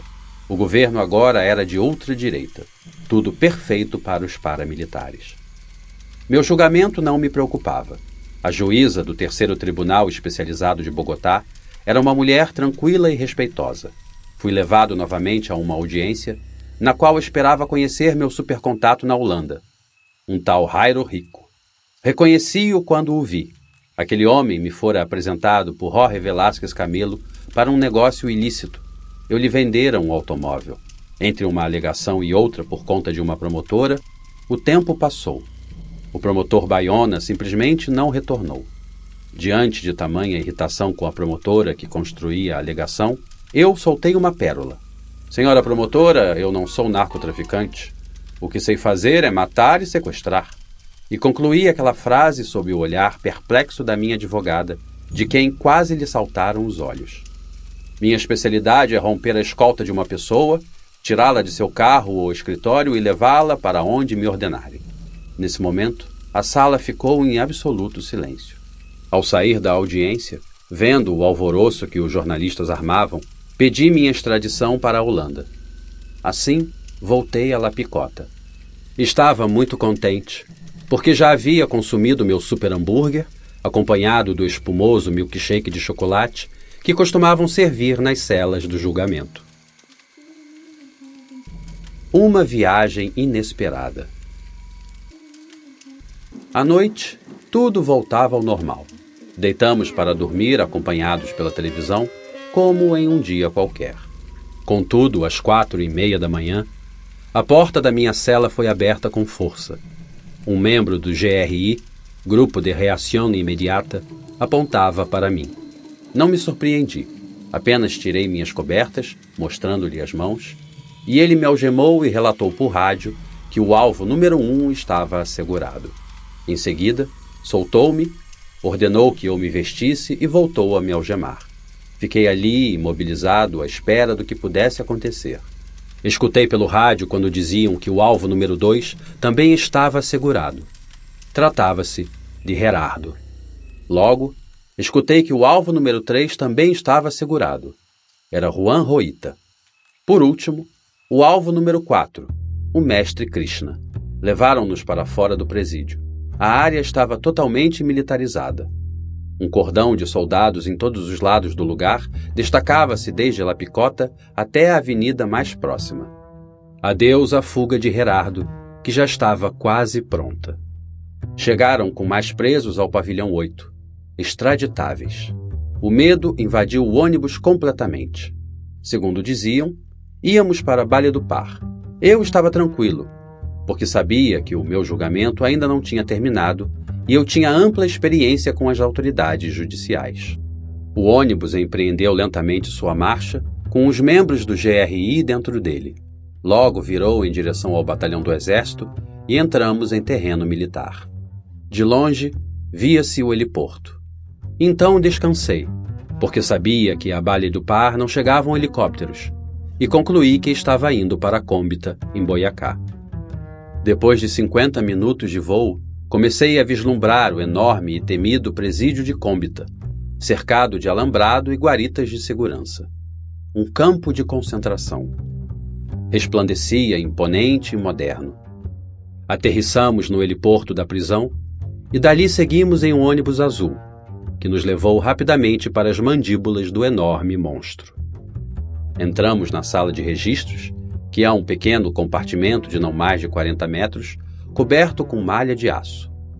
Finalmente, nos tiraram as horríveis algemas. Sentei-me no chão quando, surpresa, apareceu o indesejável diretor de Baile do Par, Pedro Herman Aranguren. Isso não foi uma boa notícia. Era claro que estava no comando dessa prisão, usando a camisa do Bureau de Prisões norte-americanas. Olhamos um para o outro, mas nenhum de nós disse nada. Ao lado dele estava um norte-americano chamado Jerry. Como esperava, fui direto para o calabouço. O frio não era tão terrível como tinham descrito. Inferno em terra fria não existia. O impacto da entrada não me afetou. Tive de passar com meus dedos cheios de tinta por uma médica em trajes civis, a quem estive a ponto de dizer que minha mãe sempre me disse que eu não devia falar com estranhos. Não obstante, ela mostrou-se amável e eu decidi cooperar. Sr. Velásquez, caso algo aconteça, para qual número gostaria que ligássemos? Perguntou-me. Desculpe, doutora, por aqui existe algum cemitério? Respondi. Sim, claro, Sr. Velásquez. Respondeu-me soltando a caneta. Então, por favor, me enterrem lá. Disse-lhe sarcástico, e não dei nenhuma informação extra. Depois, tive de ir ao médico e ao dentista. Após essa breve recepção, chegou o pior, o maldito uniforme, igualzinho ao de Baile do Par, para a foto.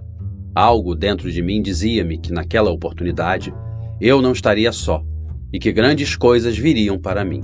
Soube disso desde aquela noite estrelada em Baile do Par, em que minha conexão com Deus e com o universo me mostravam uma luz de esperança e o meu caminho para a conversão. Aquela experiência era como uma repetição da história litúrgica de Daniel, na Babilônia, quando, em seu aposento, abria janelas para ver Jerusalém e se punha a orar, deixando em seus olhos a divina esperança e a quietude espiritual. Os helicópteros começaram a sobrevoar o presídio, prenunciando a chegada de grandes personagens e de grandes coisas. Os irmãos Rodrigues Orejuela, enfim, iriam para uma prisão de verdade. Isso era incrível. Os chefes do IMPEC estavam na prisão. Compreendi que algo novo estava acontecendo na Colômbia, e isso me encheu de energia e esperança. Chegaram os irmãos Rodrigues Orejuela, Félix Antônio Chitiva, vulgo Lamica, Vitor Patinho Fomeke e mais 10 narcotraficantes que estavam sob pedido de extradição. Os irmãos Rodrigues Orejuela para a jaula. Eu estava pronto para a minha nova batalha, depois de ter saído com honras de Valledupar. Saí vivo, e isso era tudo o que contava. Eles, como sempre, com sua máscara de senhores e de boa educação, cumprimentaram-me e eu correspondi. Sabia que minha presença não lhes caía nada bem. Os Rodrigues Orejuela para a barbearia. O dia 13 de setembro de 2002 foi histórico. Era o início do fim para os irmãos Rodrigues Orejuela. Dom Gilberto vinha muito bem vestido. Calças italianas, sapatos de couro fino, camisa de marca e um excelente relógio com ponteiro de ouro. O cinto de sua calça combinando perfeitamente com os sapatos. Aquela imagem me fez lembrar que, certa vez, Ângela Maria quis me vestir desse jeito. Os irmãos Rodrigues nunca usaram muitas joias. Dom Miguel também estava vestido elegantemente, como seu irmão. Os cabelos perfeitamente bem tingidos. Diria que até eram bonitos. Quando foram transferidos, não tinham ideia de aonde estavam indo. Portanto, não trouxeram cobertores nem nada. Cômbita era um golpe no fígado para a máfia. O guarda entrou bruscamente e, com a lista em mãos, disse: Rodrigues Orejuela, Miguel Ángel e Rodrigues Orejuela, Gilberto José. O barbeiro estava pronto. Aqueles chefões tinham a síndrome da morte de Pablo Escobar. Acreditavam que todo empregado oficial estava em dívida com eles por terem dado baixa em meu patrão. O guarda passou-lhes os 2 uniformes completos e suas respectivas bolsas, para que guardassem sua roupa. Chegava a hora final. Dom Miguel começou a brincar, a chutar e a maldizer. Dom Gilberto, em troca, obedeceu e aconselhou seu irmão a fazer o mesmo. O mais velho dos Rodrigues já tinha experiência com esse procedimento, porque já tinha estado preso na Espanha. De lá, iriam direto para a barbearia. Dom Miguel não quis passar, mas Dom Gilberto foi no ato. Apenas pediu para lhe passarem a máquina número 3. Mas o guarda mudou para a número 1. Apenas assim se via neste chefão o passar dos anos. De seu visual nobre de mafioso de 53 anos, agora passava a brilhar como um preso qualquer. E a verdade era que sua aparência estava péssima. Esse poderoso chefão era só roupa e cabelo. Os grandes da máfia estavam nus. A guarda, com seus escudos e suas armaduras de Robocop, intimidaram Dom Miguel, pois já era a vez dele na cadeira do barbeiro. Ele pediu um corte de cabelo com tesouras, mas o barbeiro, mudo, passou-lhe a máquina número 1. E o cabelo, bem cuidado, que horas antes tinha recebido uma boa lavagem com shampoo e finos bálsamos, foi para o chão miserável. Senhores, os relógios, disse-lhes uma voz. Que brincadeira é essa? Respondeu Dom Miguel altivo. Senhores, por favor, seus relógios, insistiu o guarda. Dom Gilberto tirou-o e entregou-o, maldizendo. O mesmo fez Dom Miguel. De longe, via-se um fino Cartier e um Chopard entrando na bolsa. Acabou o espetáculo para mim. Conduziram-me à área de recepções e de lá ao calabouço. Deitei-me no colchão e devo confessar que me sentia feliz. O que meus olhos tinham acabado de ver era único, grande e irrepetível. Os Ochoa na temida Cômbita. Para mim, era um paraíso e mais uma vitória em meu caminho. A aventura em Cômbita não tinha começado tão mal. Chegou o primeiro almoço, que estava decente, ou pelo menos melhor que em Valledupar. Arroz, lentilhas, frango frito e batata frita. Chegou em uma bandeja de plástico com compartimentos. Um pouco de água com sabor de fruta, e isso foi tudo. Estava à espera dos comentários dos irmãos Rodrigues Orejuela ao terem de comer sem talheres e saborear o mesmo que nós, mas sem sobremesa. Meu calabouço era lindo. O vaso sanitário estava limpo, sem excrementos humanos, e o local tinha cerca de 4 metros quadrados, uma prancha de cimento, pia e torneira. A porta era normal, de metal, com uma pequena janela com barras. Tudo novinho. Não havia pernilongos nem moscas em lugar algum, muito menos animaizinhos que zumbiam. Era um clima frio, sim, mas muito mais sadio e suportável que o de Baile do Par. Eu já tinha me fortalecido com as carnes que Sotico tinha me dado. Agora, novamente a monotonia e o desassossego. Não tinha nada para fazer nem para ler, nem sequer um rádio para escutar algo. Em troca, tinha muito silêncio, o que me convidava a refletir. O que estava acontecendo já era suficiente para mim. Sempre gostei de analisar e de pensar. Chegou a noite e fui dormir. Chegou um novo dia e com ele a desagradável notícia. Os guardas controlavam o chuveiro e molharam meu cobertor e meu colchão. Não havia nem uma mísera cortina de plástico para evitar que a água espirrasse em tudo. O café da manhã não estava nada mal. Água quente com café, um pão do tamanho do punho de minha mão e um ovo quente. Um pátio na prisão de Cômbita. Chegou o meu terceiro dia em Cômbita. A guarda era muito agressiva, mas eu estava forte. Ouvia-se um murmúrio de vozes no corredor. Era o diretor do IMPEC, um general aposentado chamado Cifuentes, acompanhado de Aranguren e do capitão Toledo. Na medida do possível, coloquei a cabeça pelo estreito buraco da porta para chamar a atenção do general. General? General? Chamei-o com voz forte. Quem é você? Perguntou-me amavelmente. Sou eu, Popeye. Peço-lhe o favor de tirar meus companheiros dos calabouços, porque eles não aguentam. E deixe a mim. Amanhã serão levados à Torre 6. Estamos terminando de adequá-la. Respondeu de novo com amabilidade. Ele ia dar as costas, mas eu falei de novo. Meu general, por favor, dê-nos 1 hora de sol. Ele ordenou ao capitão que passasse a nos levar. Nossa cela estava bem distribuída. 2 compartimentos de cimento chumbados na parede. Eu estava em meu país e briguei para ter a prancha do primeiro nível, pois era mais confortável. A prancha de cima era perigosa, não tinha anteparo. Quem se movesse muito poderia cair no chão. Uma janela de 40 centímetros não garantia muito fluxo de ar para um espaço de 5 metros de comprimento por 3 de largura, mas ao menos havia um pouco de ar. Nossa cela estava localizada no 3º andar. O pavilhão era grande, com capacidade para 204 pessoas e com 102 celas ao todo. Quando amanhecia às 5h30, abriam as portas e os chuveiros.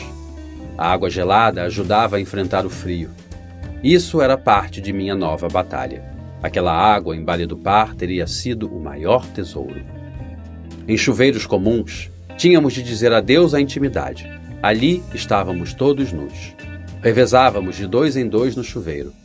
Enquanto um se ensaboava, o outro se enxaguava. Tínhamos só 10 minutos para tomar banho e muitos de meus companheiros não o faziam por causa do frio. Chegava o café da manhã, que, com o passar dos dias, foi diminuindo. Dessa vez era aveia quente, um pão e uma rodela transparente de salsichão. O pátio, contudo, começava a cobrar vida. Alguns se envolviam em suas cobertas coloridas e punham-se a dar voltas ao redor do lugar. Não se via os Rodrigues Orejuela em nenhuma parte. Com certeza, estavam lutando para obter uma boa localização, além de outros benefícios e privilégios. Eu estava à espera de ver onde estava a igualdade e como Aranguren agiria diante daqueles poderosos chefões. Tranquilizava-me saber que os Rodrigues Orejuela, aparentemente, não tinham o governo ao seu lado.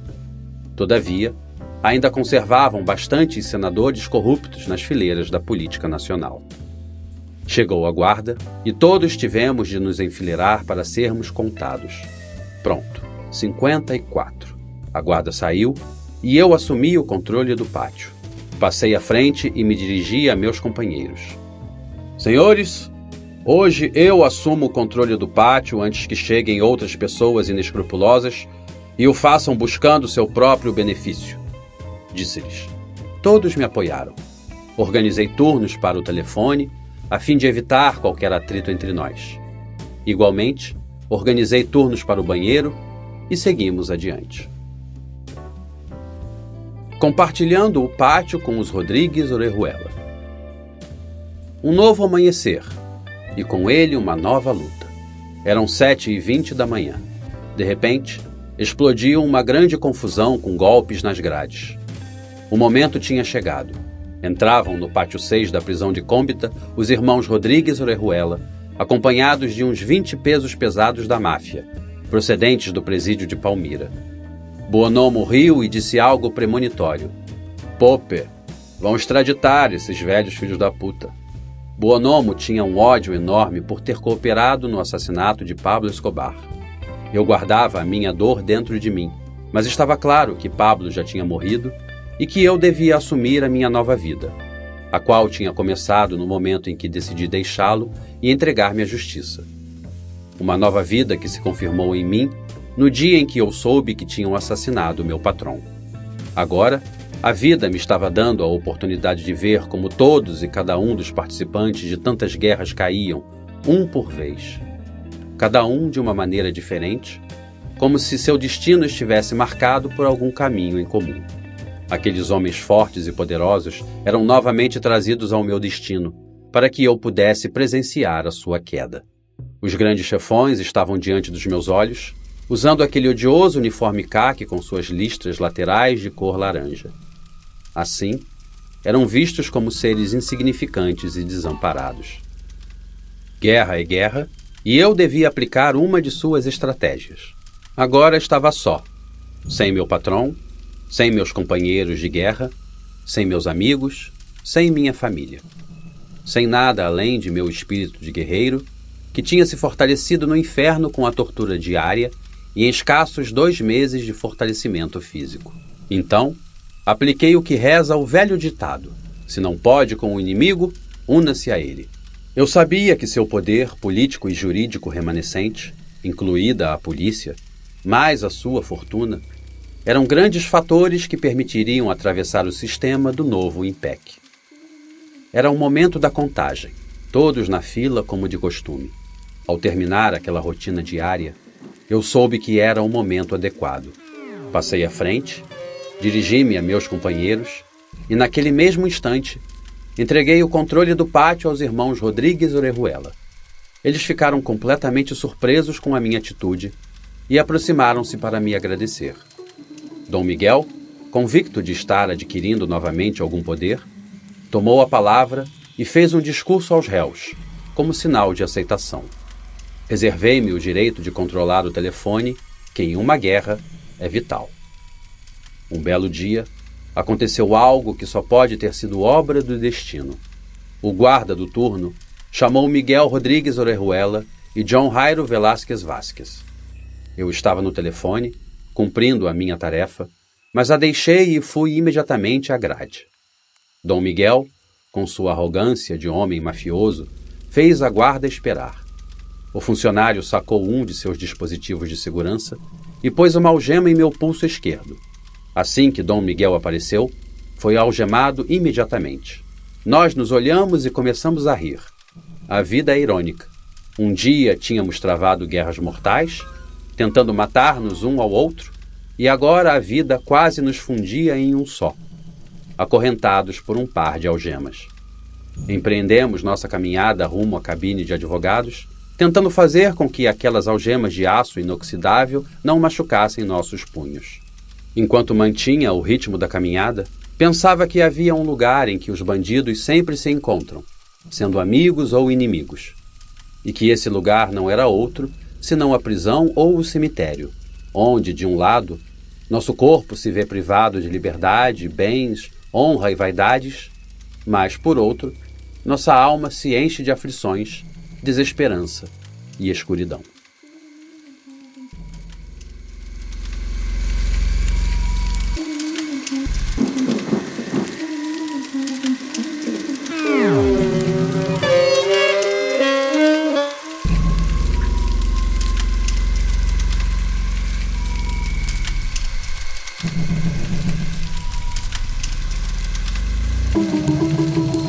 Salve família! Se você acompanha e gosta do meu trabalho, eu preciso muito da ajuda de vocês. Dá um pulo lá no Apoia-se e se torne um de nossos investigadores daqui do canal. E para os apoiadores do canal, vão ter diversos brindes para vocês, meus amigos. Então se você quer que esse conteúdo continue rolando, dá um pulo lá no Apoia-se e se torne um de nossos investigadores daqui do canal. Valeu família!